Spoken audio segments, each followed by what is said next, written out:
Dementia researcher with a blog and a rating. As people who research dementia in various ways, it goes without saying that we are all aware of how it can impact those who live with it in terms of cognition, emotionality, and quality of life, to name just a few of very, very many aspects it touches.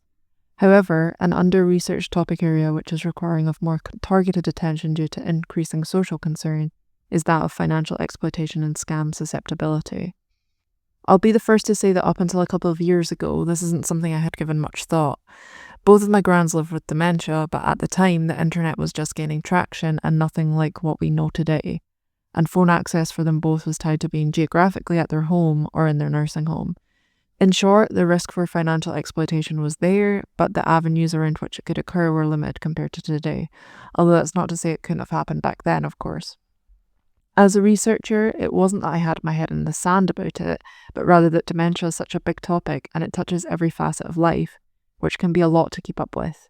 But then a paper came out which looked at the link between pathology and scam susceptibility, finding that those with cerebral macroinfarcts, after adjusting for vascular risk burden and cognition, showed greater susceptibility to scams. And with that, my new, this isn't really procrastination, but it isn't exactly the topic of my day job, fixation was born.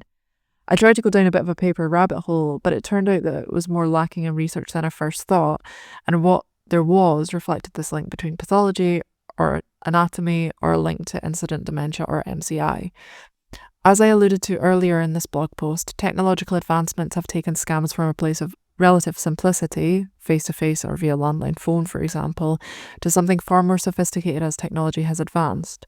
Whilst exploitation and scamming used to involve approaches that were straightforward like forgeries, theft of cash, coercive control and misusing of power of attorney, present-day risks are far more numerous and exist on a huge scale. For example, phishing, fake/spam accounts, complicated investment schemes which may be based around hard to understand concepts like cryptocurrency, romance scams, fake tech support, charity scams, and scammers posing as figures of authority. These are far more complicated and can be difficult to identify and avoid, even for those who do not live with dementia. It's also worth noting that the incidence of such fraud targeted at at-risk older groups has risen dramatically since the COVID-19 pandemic. When considering those living with dementia, the reasons for an increased risk of falling victim to scams or exploitation are multifaceted. Well-recognised aspects of dementia may be taken advantage of, for example, declining cognitive function and capacity for decision-making and risk assessment. Social isolation and the exploitation of related loneliness can also be a key target. Whilst I am aware that these blogs are predominantly written for researchers, I know that people who are supporting those living with dementia also come across them. As such, I want to spend a bit of time in this post discussing warning signs and prevention strategies. Whilst many of these are the same as general warning signs of financial exploitation or falling for scams, for example, missing items, unusual bank transactions, unpaid bills, they can also be more specific, such as alterations to important legal documents such as wills, or isolation or restricted access facilitated by a person within their close circle.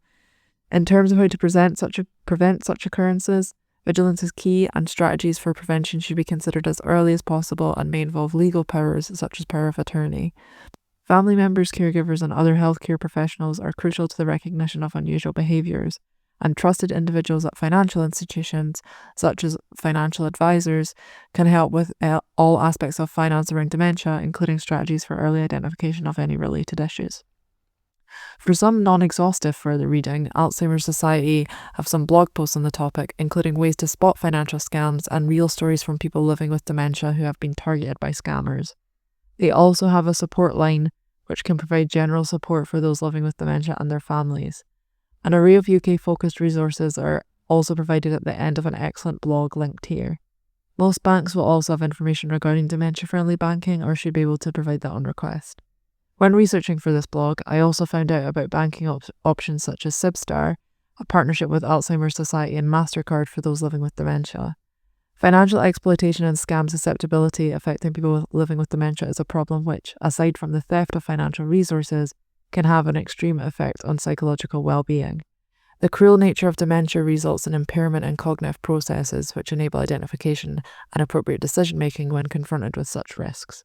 As such, people supporting, researching or working with people living with dementia, it is imperative to understand how these risks can present and how they may be mitigated.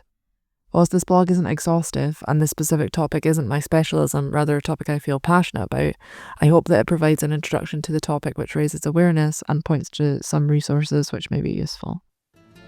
Thank you for listening. Join the Dementia Research bloggers and share your own views.